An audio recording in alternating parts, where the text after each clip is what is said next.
और दोस्तों जो सबसे बड़ी दुखद बात है इस देश में कि यहाँ पर आप जब पुलिस स्टेशन जाते हैं, आपके अगेंस्ट कोई ऐसा ऑफेंस हो जाता है तो आपके यहाँ पर एफआईआर दर्ज नहीं की जाती है। जाने एफआईआर लिखाने का सही तरीका। पुलिस एफआईआर नहीं लिखती तो क्या करें? ऐसी स्थिति में आप पुलिस के खिलाफ भी यहाँ पर मामला दर्ज करा सकते हैं। जाने एफआईआर से जुड़े समस्त महत्वपूर्ण बिंदुओं को। हेलो फ्रेंड्स, आपका एक बार फिर से हमारे यूट्यूब चैनल आर्टिकल 32 में वेलकम है।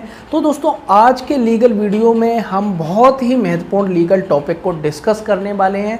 तो दोस्तों आज हम डिस्कस करने वाले हैं your first step to access justice when any serious offense is committed against you। तो दोस्तों जब कभी आपके अगेंस्ट कोई सीरियस ऑफेंस होता है, जैसे कि चोरी हुई, लूट हुई, डकैती हुई या आपके किसी परिवार के सदस्य की हत्या कर दी गई, तो यहाँ पर आप पहला क्या आपका कानूनी कदम होगा उसके बारे में हम डिस्कस करने वाले हैं। तो दोस्तों यहाँ पर हम आज डिस्कस करने वाले हैं यानी एफआईआर को, फर्स्ट इन्फॉर्मेशन रिपोर्ट को आज हम डिस्कस करेंगे। तो दोस्तों ये बहुत ही महत्वपूर्ण टॉपिक है और सभी लोगों को इसके बारे में ये पता होना चाहिए। तो दोस्तों हमारा वीडियो बनाने का मुख्य पर्पस यही रहता है, सोशल अवेयरनेस क्रिएट करना समाज में। तो दोस्तों इसी पर्पस से हम ये वीडियो बना रहे हैं। तो इसको अधिक से अधिक शेयर करें और हमारे यूट्यूब चैनल आर्टिकल 32 को सब्सक्राइब कर लें, जिससे कि आपको हमारे आने वाले वीडियो का नोटिफिकेशन भी मिल सके, टाइम पर आपको नोटिफिकेशन यहाँ पर मिल सके। तो दोस्तों हम शुरू करते हैं और जानते हैं कि एफआईआर क्या होती है और एफआईआर किस तरीके से यहाँ पर आप दर्ज करा सकते हैं। और यदि पुलिस वाला आपकी एफआईआर नहीं लिखता है तो यहाँ पर आप उस पुलिस वाले के अगेंस्ट भी यहाँ पर एक मुकदमा लिखा सकते हैं। वो किस सेक्शन के अंतर्गत लिखा सकते हैं वो भी हम जानेंगे। और यहाँ पर जब पुलिस ऑफिसर आपकी एफआईआर नहीं लिखता है तो आप किस तरीके से एफआईआर दर्ज कराएंगे वो हम इस वीडियो में जानेंगे। मतलब कि एफआईआर से जुड़े जितने भी बिंदु हैं उन सभी महत्वपूर्ण बिंदुओं को आज हम डिस्कस करने वाले हैं। तो दोस्तों बहुत ही ज़्यादा इन्फॉर्मेटिव ये वीडियो होने वाला है। तो दोस्तों सबसे पहले देखते हैं कि एफआईआर शब्द को देखते हैं। FIR first information report. तो दोस्तों इसको कहीं पर भी डिफाइन नहीं किया गया है, यहाँ चाहे सीआरपीसी हो चाहे आईपीसी हो। तो यहाँ पर जो मुख्य तौर पर जो क्रिमिनल लॉस हैं उनमें कहीं पर भी एफआईआर शब्द को यहाँ पर डिफाइन नहीं किया गया है, यूज़ उसका नहीं किया गया है। तो दोस्तों यहाँ पर जो साधारण बोलचाल में यहाँ पर जो एफआईआर का शब्द होता है, तो यहाँ पर मतलब ये है कि यहाँ पर प्रथम सूचना, यहाँ पर फर्स्ट रिपोर्ट यहाँ पर पुलिस स्टेशन को यहाँ पर दी जाती है। जो पुलिस ऑफिसर है उसको यहाँ पर पहली यहाँ पर इंफॉर्मेशन दी जाती है, ये इसका मतलब होता है। तो दोस्तों यहाँ पर एफआईआर किस एक्ट के अंतर्गत और किस सेक्शन के अंतर्गत दर्ज की जाती है? तो दोस्तों यहाँ पर सेक्शन 154 ऑफ सीआरपीसी के सेक्शन 154 के अंतर्गत यहाँ पर एफआईआर दर्ज की जाती है। लेकिन इस सेक्शन में भी यहाँ पर एफआईआर शब्द का यूज़ नहीं किया गया है, लेकिन यहाँ पर सारी प्रोसीडिंग बताई गई है कि आप एफआईआर किस तरीके से यहाँ पर दर्ज करवा सकते हैं। तो दोस्तों अब समझ लेते हैं कि एफआईआर कब दर्ज कराई जाती है, किन मामलों में यहाँ पर दर्ज कराई जाती है। तो दोस्तों यहाँ पर क्रिमिनल लॉज को समझने के लिए, क्रिमिनल प्रोसीडिंग को समझने के लिए आपको सबसे पहले ये पता होना चाहिए कि यहाँ पर जो ऑफेंसेस हैं, अपराध हैं, वो यहाँ पर कितने प्रकार के यहाँ पर होते हैं। How many types of offences are there, ये आपको पता होना चाहिए कि अपराध को यहाँ पर कितनी कैटेगरी में यहाँ पर डिवाइड किया गया है। तो दोस्तों यहाँ पर जो सीआरपीसी बनाने वाले जो विधि शास्त्री थे उन लोगों ने यहाँ पर अपराधों को अपराध की यहाँ पर दो यहाँ पर कैटेगरी यहाँ पर बनाई। एक बनाई कॉग्निजेबल ऑफेंस और दूसरी बनाई नॉन कॉग्निजेबल ऑफेंस। हिंदी में बोले तो यहाँ पर संज्ञेय अपराध पहली कैटेगरी में और दूसरी कैटेगरी में यहाँ पर असंज्ञेय अपराध। तो यहाँ पर दो तरीके से अपराधों को यहाँ पर डिवाइड किया गया। जितने भी अपराध हैं उनको यहाँ पर दो कैटेगरी में यहाँ पर डिवाइड किया गया है, या तो अपराध संज्ञेय होगा या असंज्ञेय होगा। तो दोस्तों आप देख सकते हैं ये मेरे पास ये क्रिमिनल प्रोसीजर कोड का ये बेयर एक्ट है और इसके पीछे यहाँ पर इसके पीछे यहाँ पर आपको मैं टेबल दिखाता हूँ। तो दोस्तों यहाँ पर आप देख सकते हैं कि इसके जो पीछे यहाँ पर है, यहाँ पर प्रथम सूची फर्स्ट शेड्यूल आपको लिखा हुआ। तो यहाँ पर प्रत्येक अपराध, यहाँ पर पहले कॉलम में आईपीसी में जो भी अपराध दिए गए हैं वो यहाँ पर लिखे हुए हैं।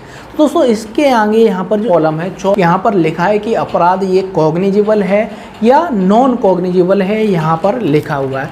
तो दोस्तों यहाँ पर इसकी आप टेबल को देख के, जो फर्स्ट शेड्यूल में जो टेबल बनी है उसे देखकर आप यहाँ पर पता लगा सकते हैं कि यहाँ अपराध जो लूट का अपराध है, चोरी का अपराध है, वो कॉग्निजिबल ऑफेंस है या नहीं है, ये आप यहाँ पर देख के पता लगा सकते हैं। तो दोस्तों आपके मन में ये क्वेश्चन आ रहा होगा कि इस तरह का कैटेगराइजेशन यहाँ पर क्यों किया गया है, यहाँ पर इस तरीके से यहाँ पर अपराधों को 2 कैटेगरी में क्यों डिवाइड किया गया है। तो दोस्तों उसको भी हम समझ लेते हैं।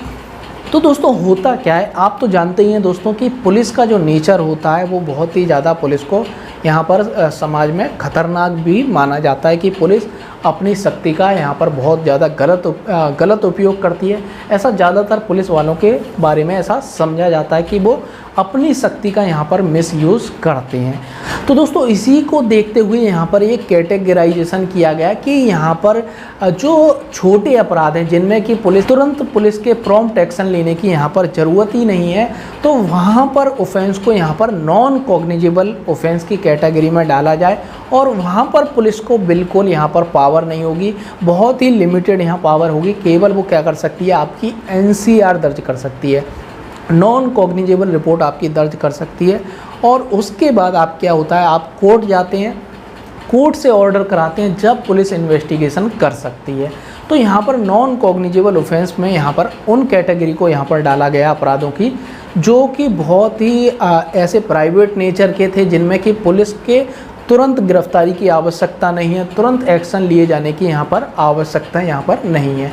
लेकिन यहाँ पर जो कॉग्निजिबल ऑफेंस में जो ऑफेंसेस डाले गए उनमें क्या होता है, वो इस तरह के अपराध होते हैं यहाँ पर कि पुलिस के इमीडिएट एक्शन लेने की यहाँ पर ज़रूरत होती है कि पुलिस तुरंत स्पॉट पे पहुँचे। और यहाँ पर यदि व्यक्ति की गिरफ्तारी, जो एक्यूज्ड है उसकी गिरफ्तारी यहाँ पर करना ज़रूरी है, तो उसकी यहाँ पर गिरफ्तारी यहाँ पर की जाए, यहाँ पर उसकी तुरंत वहाँ पर स्पॉट पे पहुँच के तुरंत उसकी यहाँ पर गिरफ्तारी की जाए। तो दोस्तों यहाँ पर कहने का मतलब है कि कॉग्निजिबल ऑफेंस में उन ऑफेंसेस को डाला गया जो बहुत ही ज़्यादा सीवियर नेचर के जो ऑफेंसेस होते हैं, जिनमें कि तुरंत पुलिस एक्शन लिए जाने की ज़रूरत होती है।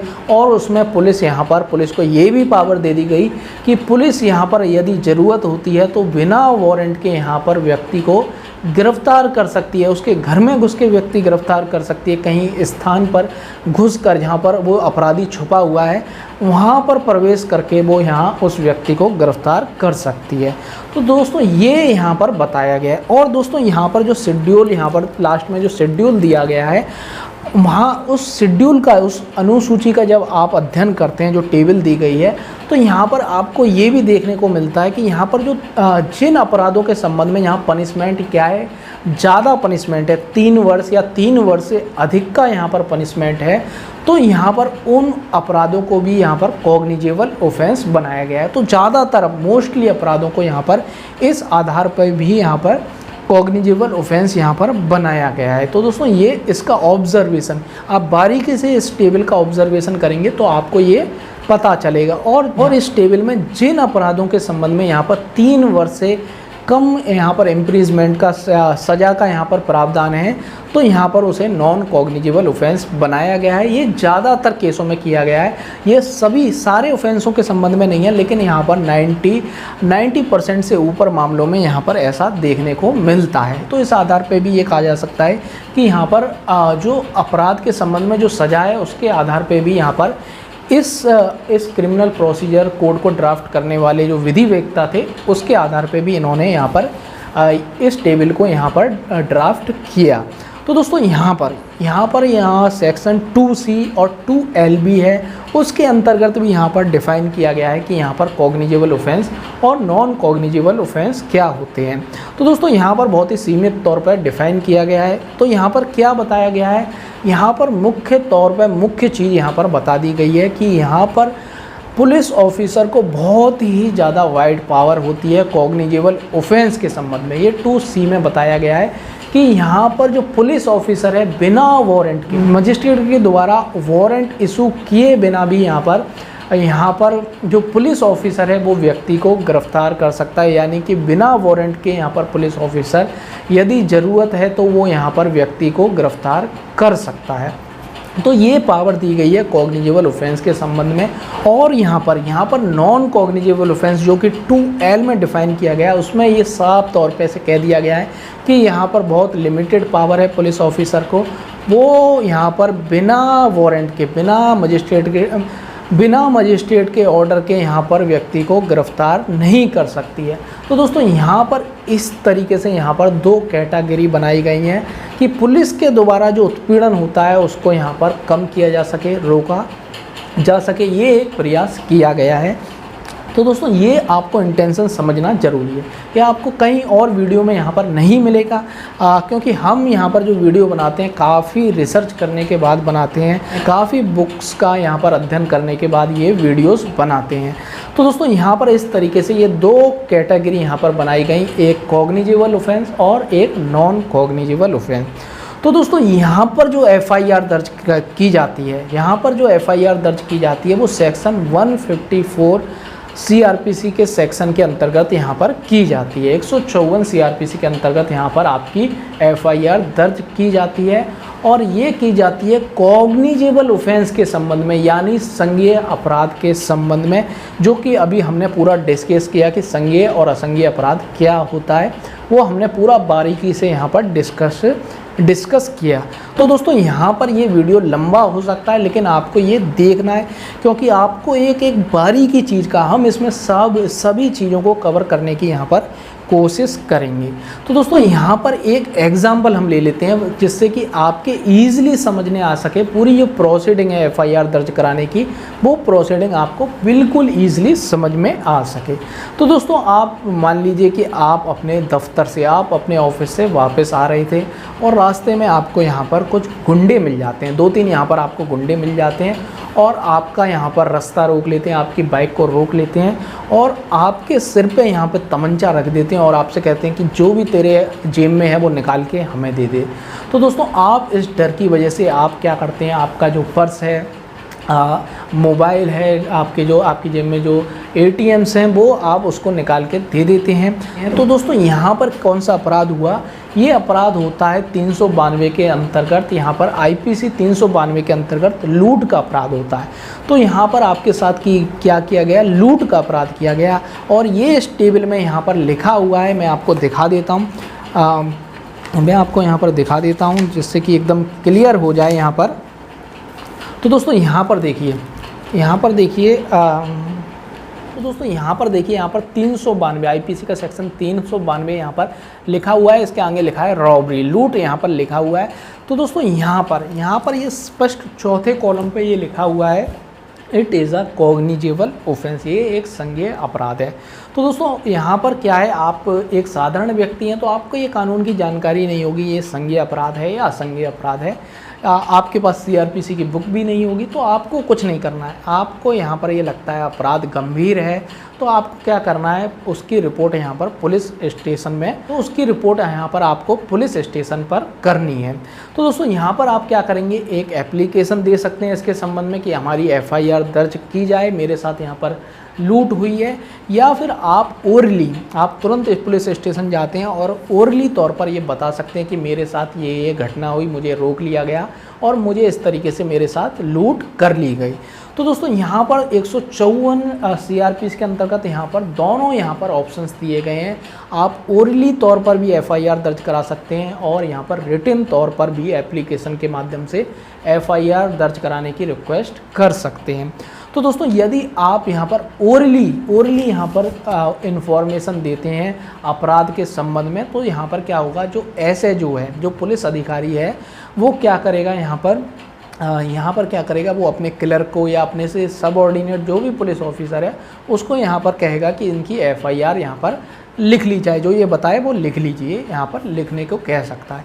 या फिर वो आपसे खुद ही कह सकता है, आप पढ़े लिखे लग रहे हैं तो आपसे खुद ही कहेगा कि लिख कर दे दीजिए, तो आप लिख कर दे सकते हैं। तो लिख कर देने का यहाँ पर ज़्यादा प्रयास कीजिए, जिससे कि यदि दूसरा व्यक्ति लिखे तो उसमें वो छेड़छाड़ ना कर सके। तो दोस्तों यहाँ पर छेड़छाड़ रोकने के लिए भी यहाँ पर आपकी एफआईआर में कोई छेड़छाड़ ना कर दी जाए, ये प्रोविज़न है कि यहाँ पर ओरली आप ये फैक्ट्स बताते हैं कि मेरे साथ ये हुआ, तो यहाँ पर आपको वो पढ़कर सुनाई जाएगी। जो आपने बोल के लिखाया है वो आपको पढ़कर सुनाया जाएगा और आप उसे चेक कर सकते हैं कि ये सही है या नहीं। तो दोस्तों आप ज़्यादातर कोशिश यही कीजिए कि लिखकर हम यहाँ पर सूचना दें। तो दोस्तों यहाँ पर क्या होगा, जब आप लिखकर ऐसी सूचना देते हैं या ओरली ऐसी सूचना देते हैं तो पुलिस ऑफिसर क्या करेगा, उसको यहाँ पर देखेगा, उसका ऑब्जर्वेशन करेगा कि यहाँ पर कहानी जो आपकी स्टोरी है, जो आपके फैक्ट्स हैं, उसके आधार पे यहाँ कॉग्निजेबल ऑफेंस डिस्क्लोज होता है या नहीं होता है, यहाँ पर जो संज्ञेय अपराध है वो यहाँ पर हो रहा है या नहीं हो रहा है आपकी स्टोरी के आधार पे। तो दोस्तों यहाँ पर वो ये देखेगा और उसको लगेगा कि यहाँ पर कॉग्निजेबल ऑफेंस डिस्क्लोज हो रहा है, तो it is obligatory to him to write your FIR. तो आपकी एफआईआर रजिस्टर्ड करे वो यहाँ पर उसके लिए ऑब्लिगेटरी है और उसे करना पड़ेगा। तो दोस्तों यहाँ पर सेल शब्द का प्रयोग हुआ है, यहाँ पर सेक्शन 154 के अंतर्गत सेल राइट योर एफआईआर, आपकी एफआईआर यहाँ पर दर्ज करेगा। यहाँ पर सेल शब्द का प्रयोग हुआ है और बहुत ही पावरफुल वर्ड है सेल की, यहाँ पर उसे करना ही पड़ेगा, इट इज़ मैंडेटरी। तो दोस्तों यहाँ पर ललिता कुमारी वर्सेस स्टेट ऑफ यूपी 2013 का ये सुप्रीम कोर्ट का जजमेंट है। इसमें भी यहाँ पर सुप्रीम कोर्ट ने स्पष्ट तौर पे से ये कह दिया कि if the offence is cognizable it is mandatory to launch FIR. यदि अपराध संज्ञेय है तो यहाँ पर पुलिस ऑफिसर को, यहाँ पर एसएचओ को यहाँ पर आपकी रिपोर्ट यहाँ पर दर्ज करनी पड़ेगी, एफआईआर दर्ज करनी पड़ेगी।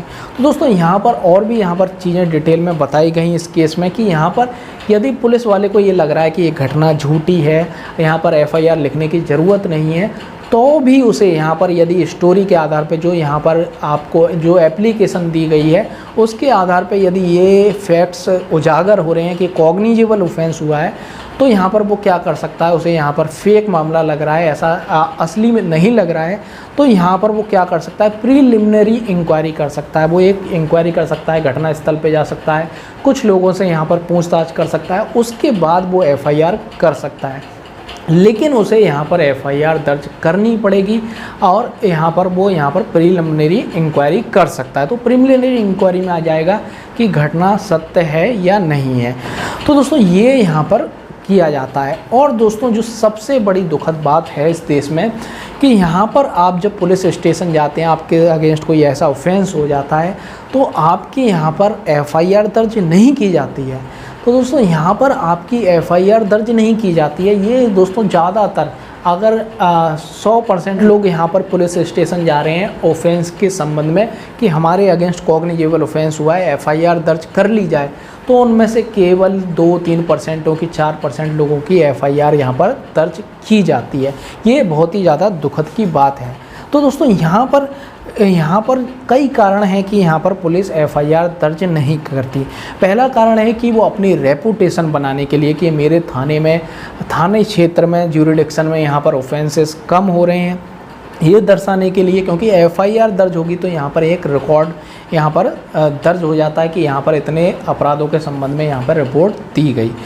तो दोस्तों यहाँ पर अपनी रेपुटेशन को बनाने के लिए या फिर यहाँ पर कोई पॉलिटिकल दबाव हो सकता है, कोई राजनेता का यहाँ पर दबाव हो सकता है कि यहाँ पर इस व्यक्ति की एफआईआर दर्ज नहीं की जाए, या फिर क्या हो सकता है जो विपक्षी है जिसके अगेंस्ट आप एफआईआर दर्ज कराना चाहते हैं वो बहुत ही ज़्यादा माफिया किस्म का व्यक्ति हो, उसके पास मनी पावर हो, मसल्स पावर हो और वो यहाँ पर पुलिस ऑफिसर को भी यहाँ पर घूस खिला दे। तो ऐसे कई कारण हो सकते हैं जिसके माध्यम के कारण आपकी एफआईआर दर्ज नहीं की जाती है। तो दोस्तों यहाँ पर ये कारण हो सकते हैं। तो दोस्तों इन कारणों से आपकी एफआईआर दर्ज नहीं हो पाती है।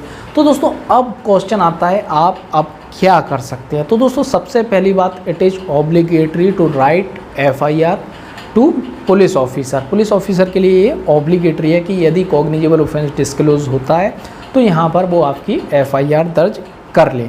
तो दोस्तों यहाँ पर यदि वो एफआईआर दर्ज नहीं कर रहा है, कॉग्निजेबल ऑफेंस यहाँ पर कमिट हुआ है, आपने घटना की सत्य सूचना दी है, तो आप यहाँ पर 166A आईपीसी 166A के अंतर्गत यहाँ पर जो क्या कह रहा है लोक सेवक जो विधि के अधीन दिए गए निर्देश की अवज्ञा करता है।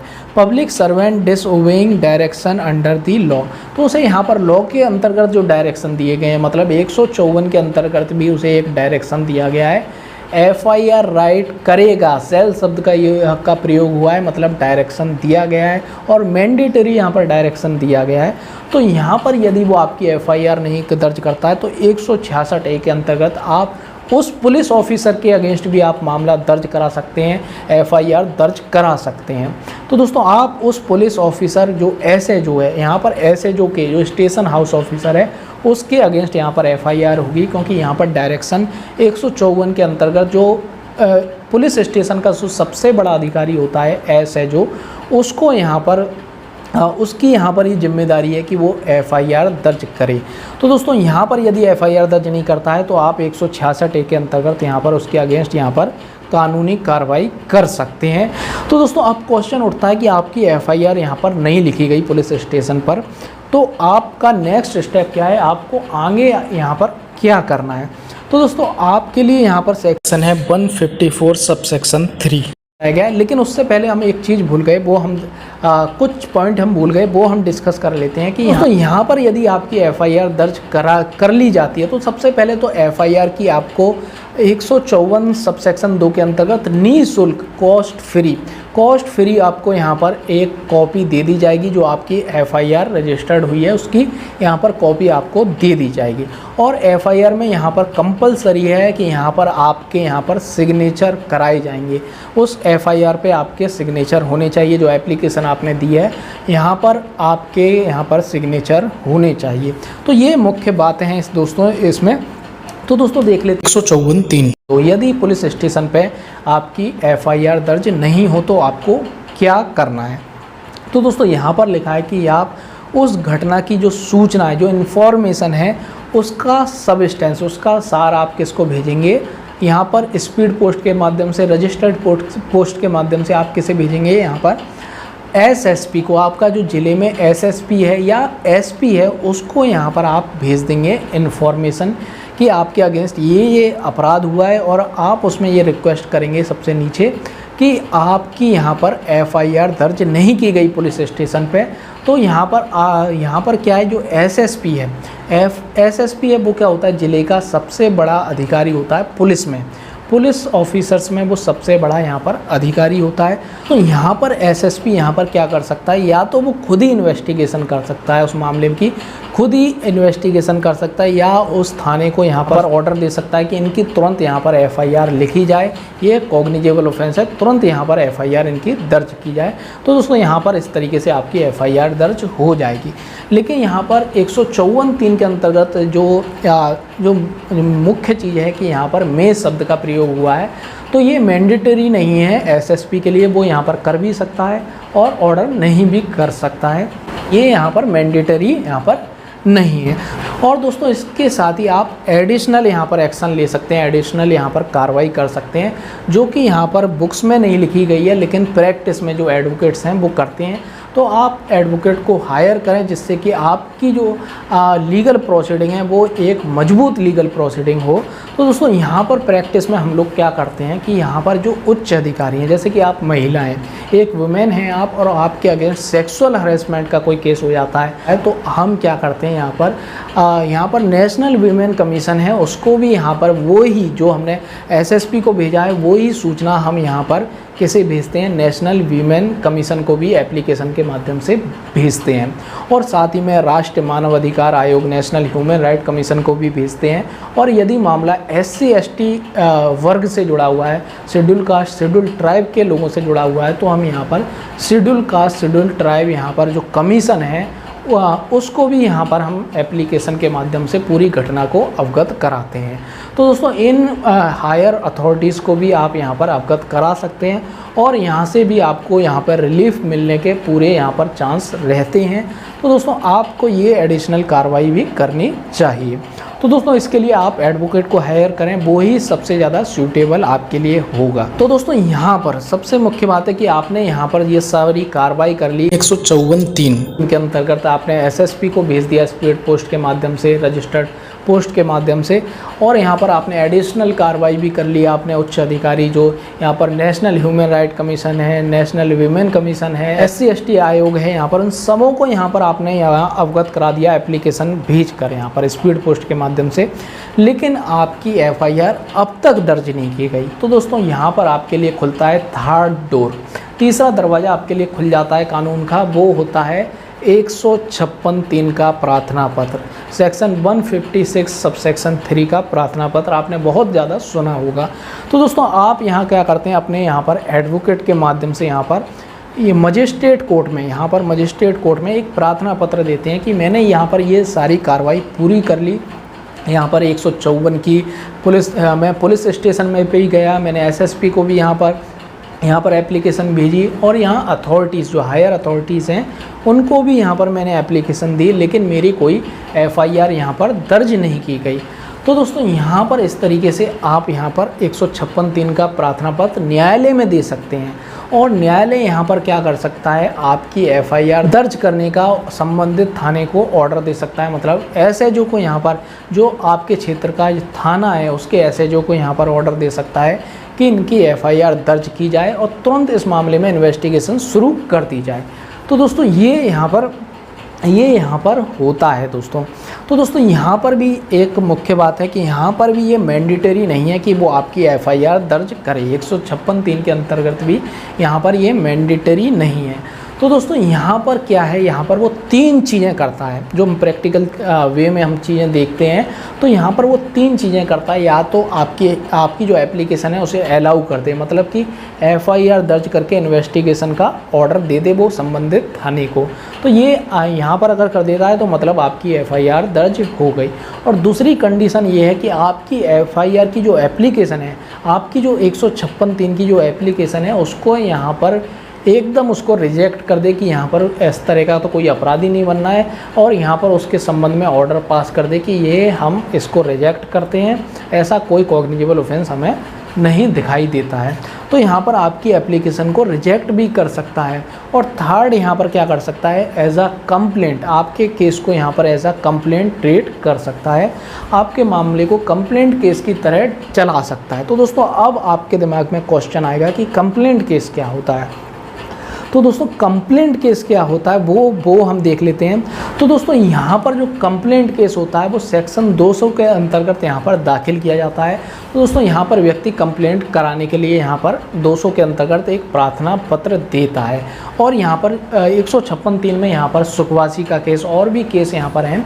तो उनमें यहाँ पर ये कहा गया कि 156(3) के प्रार्थना पत्र में यदि ऐसा लग रहा है, यदि मजिस्ट्रेट को ऐसा लग रहा है कि यहाँ पर स्पष्ट तौर पर कॉग्निजेबल ऑफेंस डिस्क्लोज होता नहीं दिखाई दे रहा है, तो यहाँ पर वो क्या कर सकती है, आपकी एप्लीकेशन को यहाँ पर एज अ कंप्लेंट ट्रीट कर सकती है।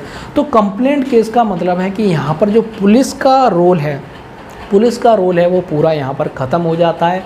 ना तो यहाँ पर पुलिस इन्वेस्टिगेशन करती है, ना किसी की गिरफ्तारी कर सकती है। यहाँ पर पुलिस का रोल पूरी तरीके से यहाँ पे ख़त्म हो जाता है। तो यहाँ पर क्या होता है, यहाँ पर जो आपकी जो लीगल प्रोसीडिंग चलनी है वो पूरी प्रोसीडिंग यहाँ पर कोर्ट में चलेगी, न्यायालय में चलेगी, और यहाँ पर इन्वेस्टिगेशन आपको खुद करनी पड़ेगी। यहाँ पर तथ्य आपको खुद ही कलेक्ट करने पड़ेंगे, एविडेंस यहाँ पर आपको खुद ही यहाँ पर इकट्ठे करने हैं इन्वेस्टिगेशन के जरिए। आपको खुद ही यहाँ पर यदि बैंक का कोई फ्रॉड का मामला है तो बैंक मैनेजर के पास खुद जाना है। तो दोस्तों बड़ा मुश्किल होता है, क्योंकि आपके पास पुलिस ऑफिसर की पावर नहीं है तो आप किसी व्यक्ति से क्वेश्चन कर सकें और वो आपका जवाब दे ही दे, ये ज़रूरी नहीं है। तो यहाँ पर क्या है, यहाँ पर कंप्लेंट केस की यही सबसे बड़ा लूफॉल होता है कि यहाँ पर जिन मामलों में यहाँ पर पुलिस ऑफिसर की यहाँ पर पावर की ज़रूरत होती है वो आपके पास नहीं होती है, और यहाँ पर क्या होता है, प्रोसिक्यूशन यहाँ पर सक्सेस नहीं हो पाता। प्रोसिक्यूशन सक्सेस का मतलब है कि अपराधी को यहाँ पर सज़ा मिल सके।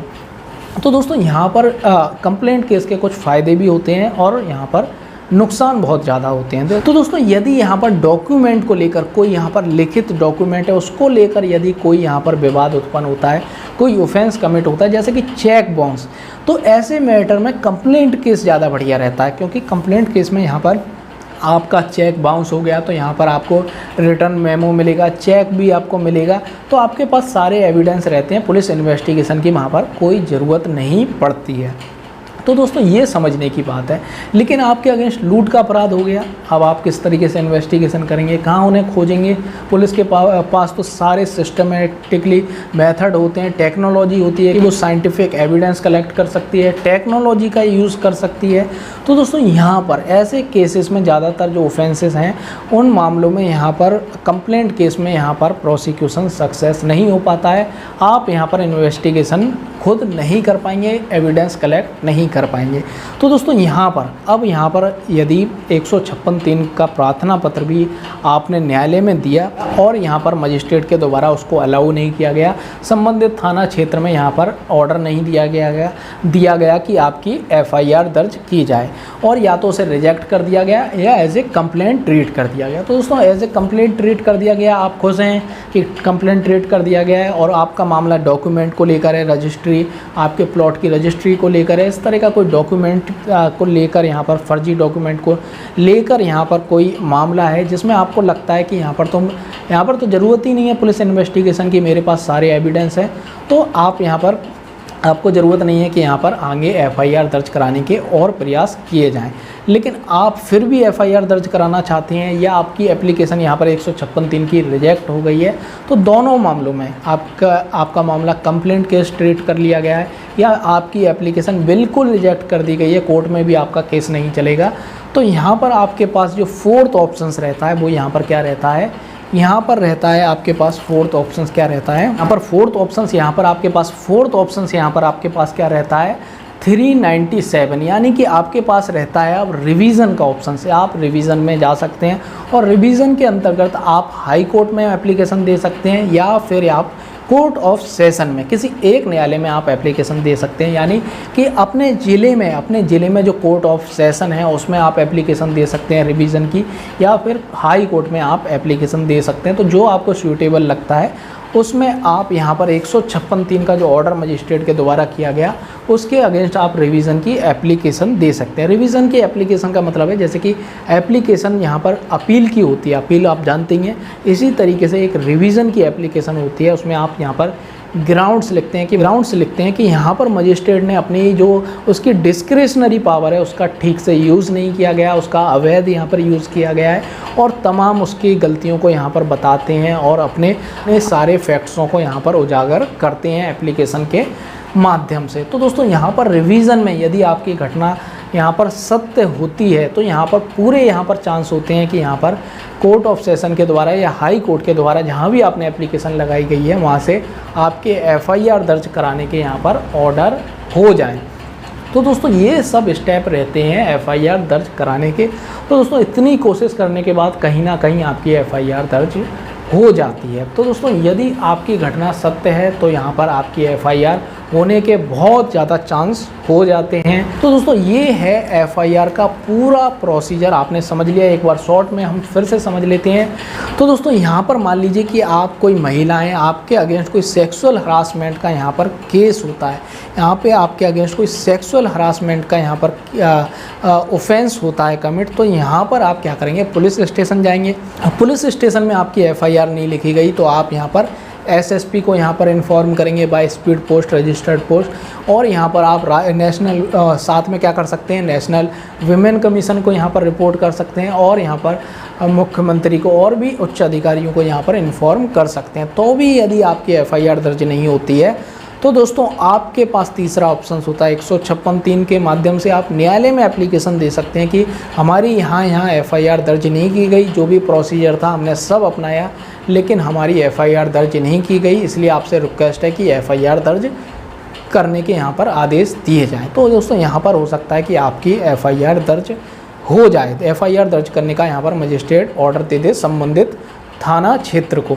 लेकिन यहाँ पर भी एक कोर्ट के माध्यम से भी यदि आपकी एफआईआर दर्ज नहीं होती है तो यहाँ पर चौथा ऑप्शंस भी यहाँ पर कोर्ट का है कि आप यहाँ पर उसके अगेंस्ट रिवीजन फाइल कर सकते हैं।